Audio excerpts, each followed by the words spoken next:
Yang terhormat Bapak Agus Wahyudi selaku dosen pengampu mata kuliah Hukum Wakaf di Mazalah 4A. Perkenalkan, nama saya Bekti Anjarwati dengan NIM 192141010 dan rekan saya Weni Nur Febrianti dengan NIM 19214101012. Di video kali ini kami dari kelompok 10 akan mempresentasikan makalah kami yang berjudul Wakaf Tunai sebagai Dana Publik dan Pembangunan Ekonomi. Langsung saja, apa sih wakaf tunai gitu kan pertanyaannya? Menurut fatwa MUI, wakaf tunai adalah wakaf yang dilakukan oleh badan hukum atau lembaga hukum atau bisa perorangan atau kelompok yang dalam bentuknya itu bentuk uang. Kemudian ada juga pengertian wakaf menurut beberapa fuqaha. Yang pertama yaitu menurut mazhab Hanafi yang berpendapat bahwa benda wakaf harus berbentuk harta berharga yang berupa tanah dan bangunan. Mengapa demikian? Karena apabila wakafnya benda bergerak, dimungkinkan akan bisa rusak. Kemudian ada mazhab Maliki yang menyatakan bahwa benda wakaf berupa benda milik pribadi yang tidak dicampur dengan hak orang lain. Mereka juga menganggap sahnya wakaf binatang untuk dikendarai atau dimanfaatkan untuk keperluan lain. Dan juga mereka membolehkan wakaf dengan makanan serta dinar dan dirham. Selanjutnya mazhab Syafi'i. Mazhab ini memberikan penekanan pada kekekalan manfaat, baik harta itu berupa benda tidak bergerak, benda bergerak, maupun benda milik bersama. Kemudian ada mazhab Hambali yang mensyaratkan benda wakaf harus diketahui dan dimiliki, kemudian dapat diperjualbelikan yang bisa diambil manfaatnya seperti disewakan.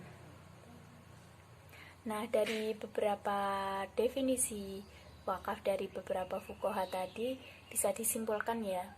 Jadi yang membolehkan wakaf tunai atau wakaf uang itu mazhab Maliki. Tapi beliau menyampaikan membolehkan wakaf dengan dinar dan dirham.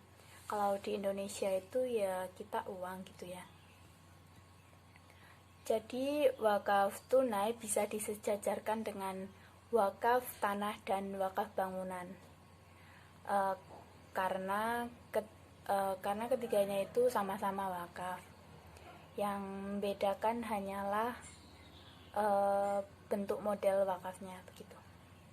Kemudian ayat yang berkaitan dengan wakaf, hukum wakaf maksudnya Surat Al-Imran ayat 92 yang artinya kamu tidak akan memperoleh kebaikan kecuali kamu tidak akan memperoleh kebaikan kecuali kamu belanjakan sebagian harta yang kamu senangi.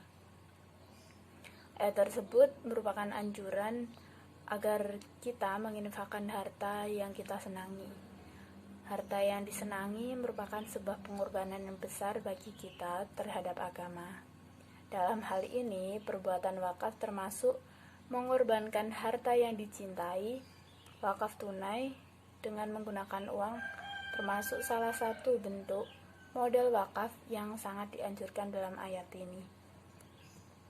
Dengan wakaf tunai, seseorang bisa dianggap mengorbankan harta yang dicintai.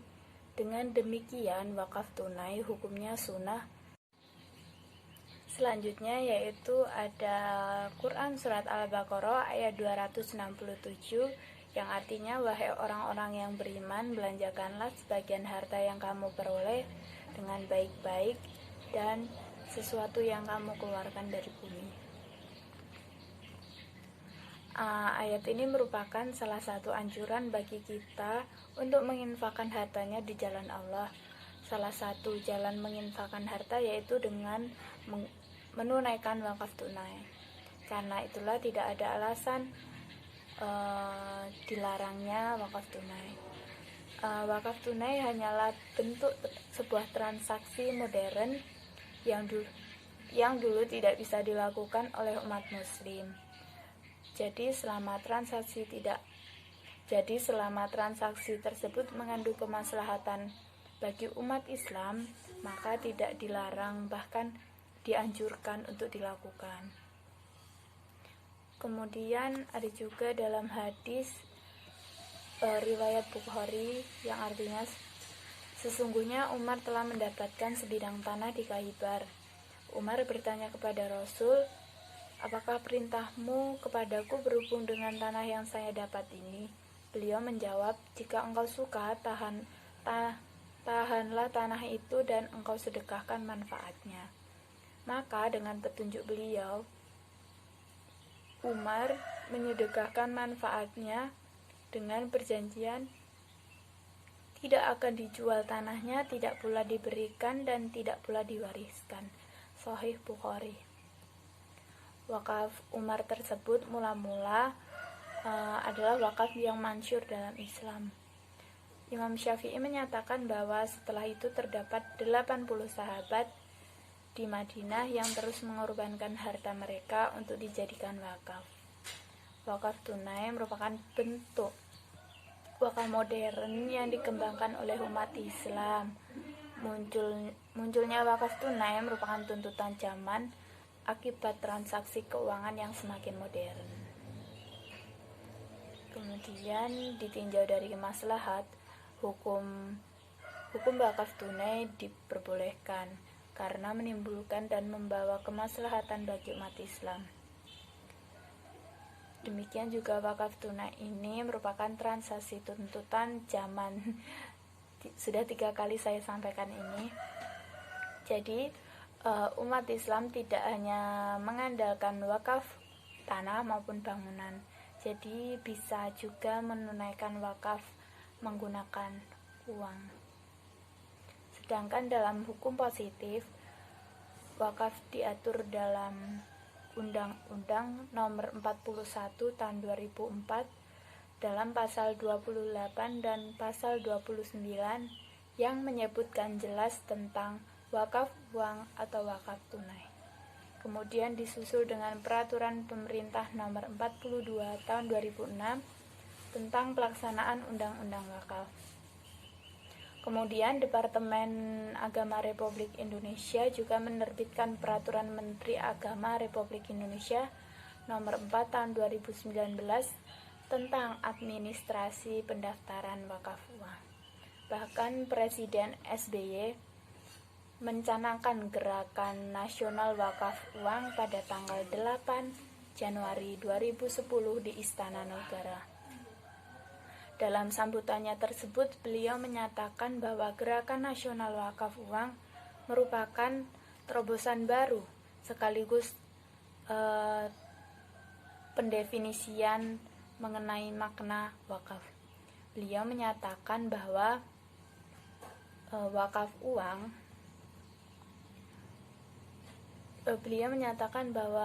dengan digulirkannya wakaf uang tadi akan semakin banyak umat Islam yang dapat menunaikan wakaf.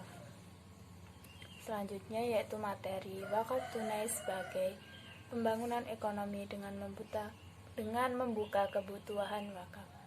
Jadi pengertian pembangunan sendiri adalah suatu usaha untuk menyusun sebuah masyarakat ke arah memajukan dan meningkatkan kuantiti kehidupan manusia secara individu dan masyarakat.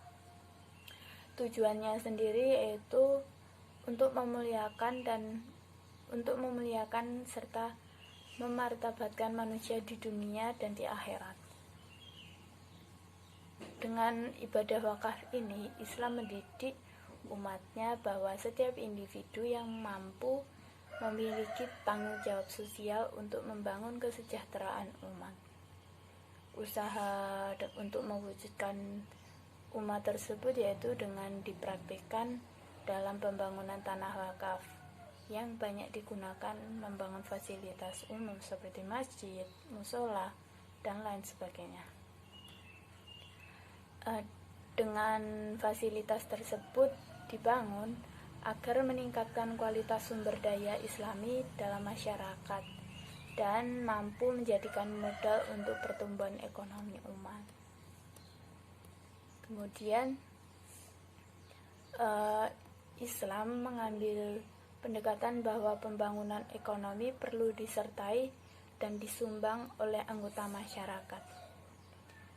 Jadi, peluang untuk berpartisipasi dalam aktivitas ekonomi dari masyarakat sangat perlu. Usaha itu melibatkan semua anggota dan dalam perekonomian tidak terbatas secara publik dan sektor perdagangan. Peran itu yang bisa diambil oleh individu masyarakat dan juga lembaga.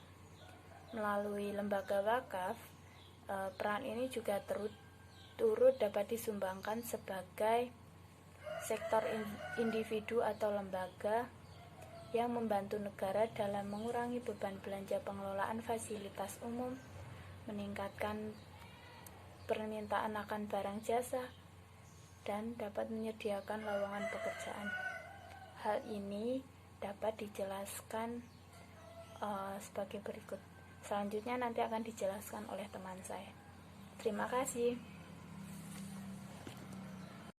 Yang pertama yaitu wakaf dan bantuannya pada negara, dan yang kedua yaitu wakaf dan peningkatan permintaan, ketiga wakaf dan penyediaan peluang kerja, selanjutnya yaitu wakaf tunai sebagai pemberdayaan ekonomi baik secara tradisional maupun institusional.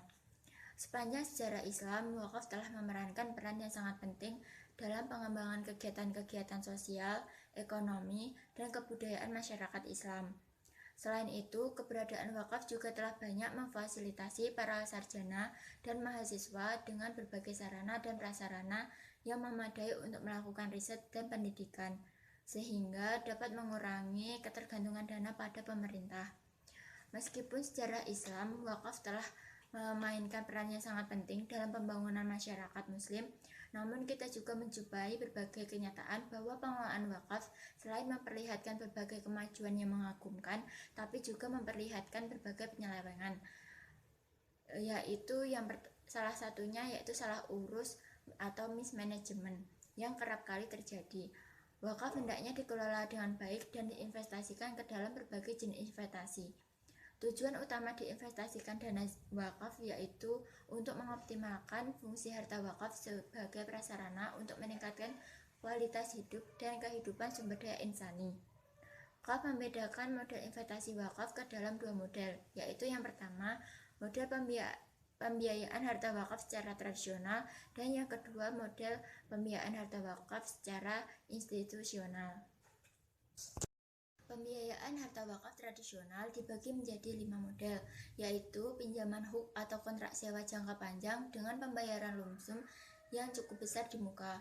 Kemudian al-ijrotin atau sewa dengan 2 pembayaran, lalu menambah harta wakaf baru, dan yang terakhir penukaran pengganti atau substitusi harta wakaf. Sedangkan untuk model pembiayaan wakaf secara institusional dilakukan dengan menginvestasikan dana wakaf guna membiayai proyek-proyek yang menguntungkan dengan memperhasilkan prinsip-prinsip investasi Islam, yaitu prinsip berbagi hasil, resiko, jual beli, dan sewa. Oke, sekian penjelasan dari kelompok kami. Apabila ada salah kata, kami mohon maaf. Sekian, wassalamualaikum warahmatullahi wabarakatuh.